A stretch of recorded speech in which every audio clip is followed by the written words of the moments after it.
It was a random summer night. When I was 21 years old, I'd often be home alone at my parents' house. We lived on a little pond right in our backyard. On the other side, a tiny town park nestled. Our neighbors were scattered, their properties large and lavish, a stark contrast to the rest of the town. I'm fully moved out now, but back then, in college, my parents' wealth afforded us multiple homes. So, I was often alone. One random summer night, I was off from school. I can't remember if it was the weekend or a weekday, but odds are, since I was home, it was a random weekday. I was in the back sunroom watching a show. It was my favorite room in the house in the summer, cozy and breezy with all the windows open. I was curled up in the corner of the couch, closest to the corner window, when I heard splashing outside, like in the pond. It could have been a goose or duck. Sometimes they'd fight in the water, making a bunch of splashing sounds. At first I ignored it, but as it persisted, I decided to lower the TV volume and listen. I even put my ear up to the window. I heard consistent splashing sounds, way too heavy to be from a duck or goose. It sounded like splashes from a person. I opened the door in the sunroom and stepped outside onto the deck. I looked out into the pitch-dark backyard. Now, I heard a man's humming along with the splashes. Someone was definitely swimming in the water. They were trespassing. Each house on the pond owned a specific chunk of the pond. I stepped inside for a second to flick on the backyard deck lights. As I did this, just a bit of the pond was exposed. The splashes and humming stopped. Whoever it was clearly saw me. I wondered if it was one of the neighbors going for a swim or something, which also just seemed weird, because no one really swam in the pond ever. But honestly, whether it was or wasn't a neighbor, I wasn't going to confront whoever it was. I stepped back inside and turned off the lights.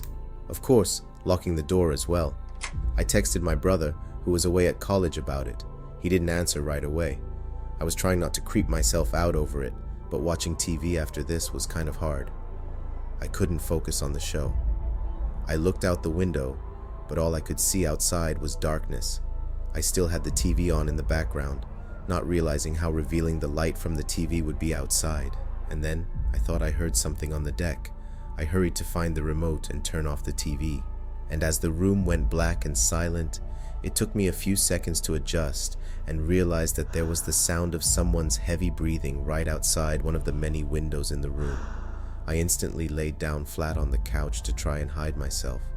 After a short moment of silence, a deep voice from outside the window said, "I see you." My heart dropped into my stomach.